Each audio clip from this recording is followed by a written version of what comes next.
If you're over 60 and haven't saved a dime for retirement, you might feel like the clock has run out. When something inside you says it's too late, there's nothing you can do. I want you to know that voice is wrong. In fact, not only is there still time to take action, but the steps you take now could shape your future more than anything you did in your 30s or 40s. And no, I'm not talking about some complicated investment scheme or magical fix that promises the world and delivers nothing. I'm talking about 5 grounded, realistic, and truly powerful moves that older adults just like you can start doing right now, no matter what your bank account looks like. This was created with deep care, especially for those who feel like they've run out of options. Maybe you worked hard your whole life, but life threw curveballs you couldn't dodge. Maybe you raised kids, cared for others, or simply didn't earn enough to save. Or maybe you did save and then the market took it, or medical bills drained it. The truth is, many seniors today are in the same boat, quietly worried, trying to keep up appearances, but feeling the pressure deep inside. If this is you, I want you to know you're not alone. And more importantly, you're not powerless. Whether you're living on Social Security, supporting yourself with side work, or just trying to stretch every dollar, this is for you. These 5 shifts can give you breathing room, direction, and most of all, hope. And that, my friend, is priceless. Here's what most financial advisors won't tell you about late-stage retirement planning. The very first move you must make if you've saved nothing for retirement is to take full control of your spending. Not in a vague I should budget better kind of way, but with a clear, honest, detailed plan that lays everything out in front of you. This is not about cutting out your morning coffee or denying yourself the joy of life. This is about clarity, because clarity is power. When you know exactly where your money's going down to the dollar, you start to see patterns, opportunities, and leaks you never noticed before. The truth is, most people don't really have a spending problem, they have a clarity problem. They think they know where the money's going until they write it down. And for many seniors, especially those living alone or on fixed income, small repeated expenses add up more than they realize. That subscription that quietly bills every month, the insurance policy with better options now available, the groceries that always seem to go over. The goal isn't to shame or restrict yourself. It's to empower yourself with knowledge so you can make better decisions with confidence. Now, here's the psychological piece no one tells you. When you don't track your spending, your brain fills in the gaps with fear. That's why so many older adults live in constant anxiety about money, because they're operating in the dark. But when you put your numbers on paper, when you create a monthly or even weekly plan, the anxiety starts to fade because now you're not reacting to fear. You're acting from knowledge. And that shift alone, going from anxious guessing to calm knowing, can change your entire emotional relationship with money. Let me give you an example. Frank, a 72-year-old widower I met through a senior center workshop, was convinced he didn't have enough to make it past the next year. He was skipping meals, avoiding doctor visits, and losing sleep at night. But when we sat down and wrote out every expense, rent, utilities, food, transport, medications, he realized something shocking. He actually had enough to live on, but he was overspending in small, unnoticed ways. A gym membership he hadn't used in 6 months, a premium cable package when all he watched was the news. After trimming those down, not only did he balance his budget, he freed up enough to finally visit his granddaughter across the country, something he'd put off for years. That's the power of a clear spending plan. It isn't about living less, it's about living smarter. And the good news? You don't need fancy software.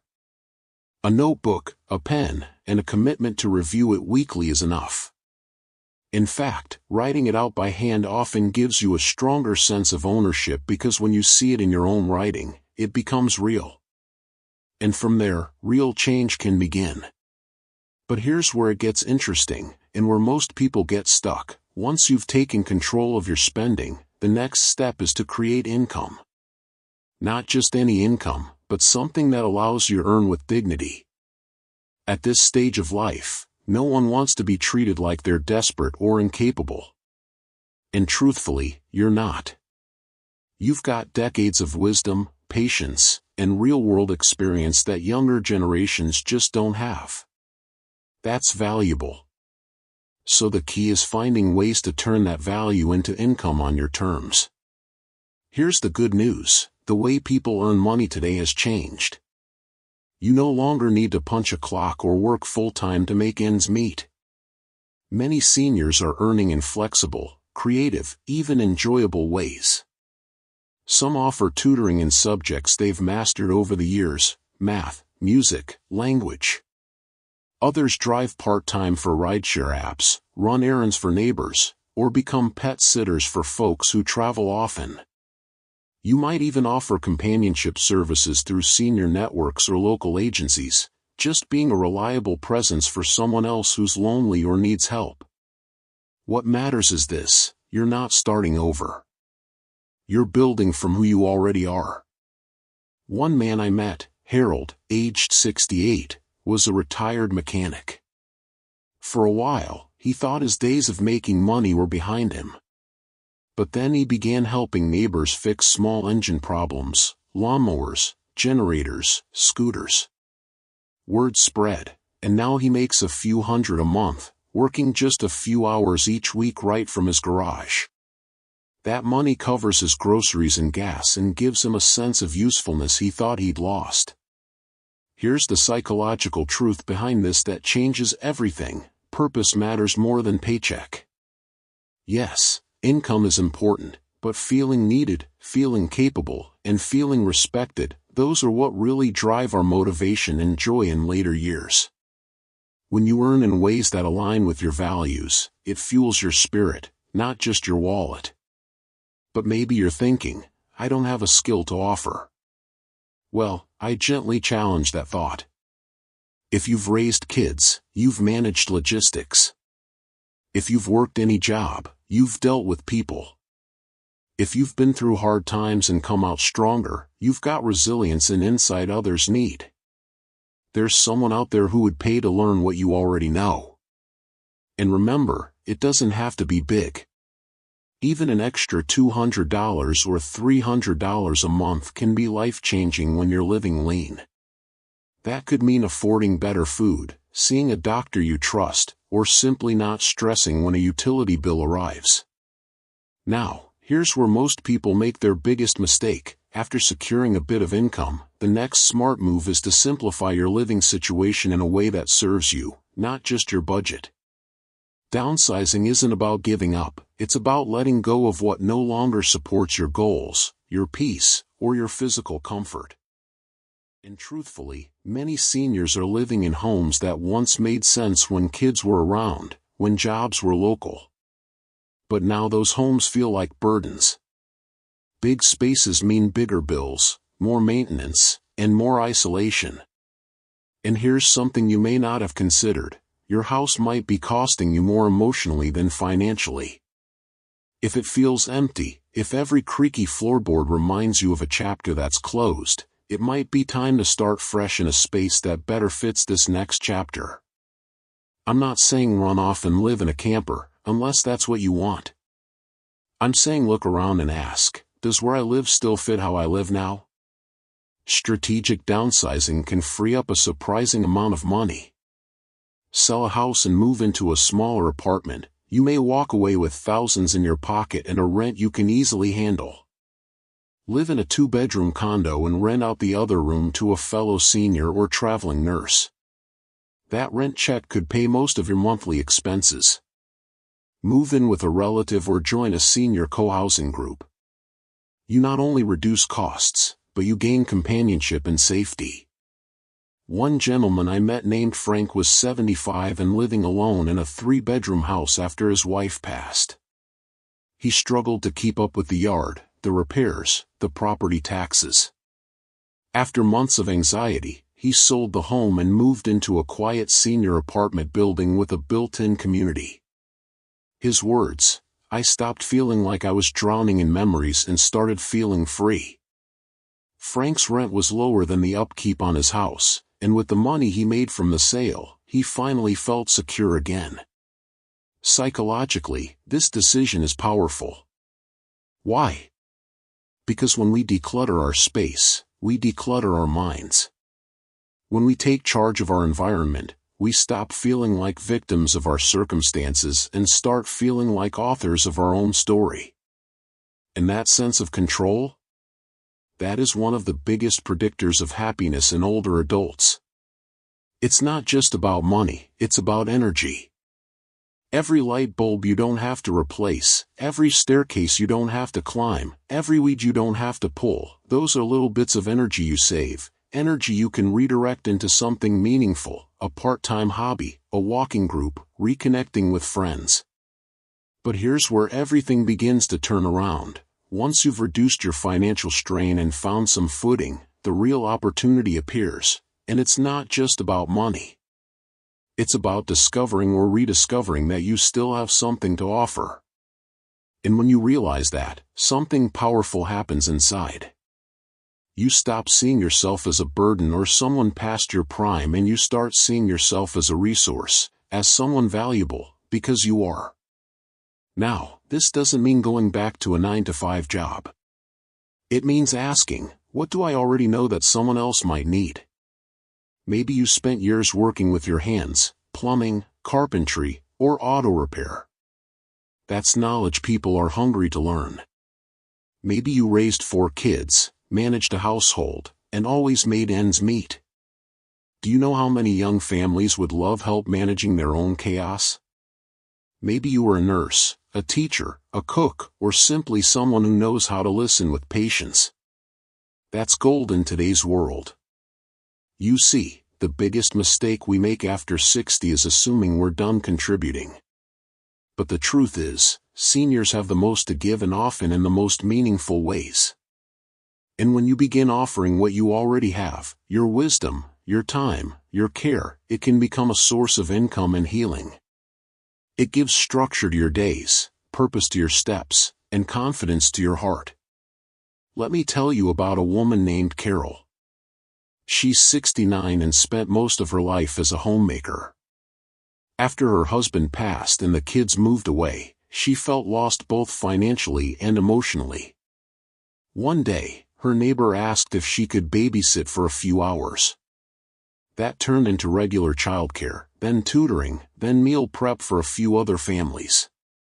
Within a year, Carol had a part-time income, a new network of friends, and something to look forward to each week. Not to mention, the families trusted her like she was their own mom. There are senior men teaching young boys how to work with tools again. There are grandmothers making home-cooked meals for delivery services. Some are mentoring online, sharing life lessons on YouTube, or helping nonprofits with admin tasks. And yes, some are even starting small businesses in their 70s. It's not just possible, it's happening quietly every day. Psychologically, this shift is key. When you feel needed, when you feel useful, your brain lights up differently. You feel more energized, more optimistic, and more willing to face the challenges of aging. It's a reminder that your life still has momentum, that you're not winding down, you're just changing gears. So look in the mirror and ask, what do I know? What have I lived through? What skills have I quietly mastered that the world still needs? Your answers may surprise you. In your next chapter, it might just begin there. Finally, here's what ties it all together. Once you've cut costs, taken care of your basics, and started sharing your gifts again, you might still find yourself waking up some mornings wondering, what now? And that's where this final step makes all the difference, rebuilding your routine, but this time around purpose. Not just filling time, but filling it with things that actually matter to you. Because even if you didn't save a dime for retirement, it doesn't mean your life has to feel empty or aimless. Let's be honest, one of the hardest things about getting older, especially without a financial cushion, is losing that structure we had for decades. When you worked, you had a reason to wake up, places to go, people who counted on you. Once that's gone, the days can blend together. And that's when feelings of sadness, anxiety, and even worthlessness can start to creep in. But here's the truth, you don't need a paycheck to feel fulfilled. You just need purpose. Rebuilding a purpose-based routine means designing your days around things that feed your soul, challenge your mind, and give you a reason to get up and get dressed. It could be something as simple as volunteering every Tuesday at the local food bank, or walking your neighbor's dog every morning at 8, or calling your grandson to read him a story each evening. Small things, yes, but done with intention, they bring rhythm and meaning to life in ways that money can't buy. Think about Bob, a 72-year-old man I met through a community group. He'd spent his whole life in construction, never made much money, didn't save, and after an injury, he retired early, bitter and bored. But then a local church asked him to help supervise some teenagers who were building planter boxes for the neighborhood. At first, he thought it was silly. But week after week, those teens kept showing up, and they kept asking him for advice, for stories, for help. Bob didn't just find something to do, he found something that mattered. And that changed everything. When your days have shape, you feel more grounded. When your actions serve others, you feel more valuable. And when your time is used with purpose, you begin to believe that your life still counts, because it does. This kind of daily structure also reduces stress, lowers the risk of depression, and even improves physical health. Studies have shown again and again that seniors with consistent routines and meaningful activities have better heart health, stronger immune systems, and even slower cognitive decline. So what could your routine look like? Maybe Mondays are for community gardening, Tuesdays are for calling old friends, Wednesdays you volunteer at the library, Thursdays you cook for someone, Fridays you write, Saturdays you rest, Sundays you walk. It doesn't have to be fancy, it just has to be yours, built around what you can do, not what you can't. The best part? When you live this way, your days begin to feel full. Not busy, but meaningful. And that feeling of being alive, of being needed, of being in motion, that's the true wealth of retirement. Whether you've saved up or not, purpose is the one deposit you can always make, and it pays interest every single day. Now, if you've made it this far, I want to take a moment and speak from the heart. Because if you're between 60 and 80 years old and looking at your retirement savings, or the lack of it, and feeling overwhelmed, ashamed, or even hopeless, I want you to know something that matters more than anything I've said today. You are not a failure. You are not too late. And this life of yours right now is still full of possibility. You see, we live in a world that tells us retirement should look a certain way, that if you haven't saved up 6 or 7 figures by the time you hit your 60s, you've somehow done something wrong. But the truth? That picture was painted for a very small group of people in very specific circumstances.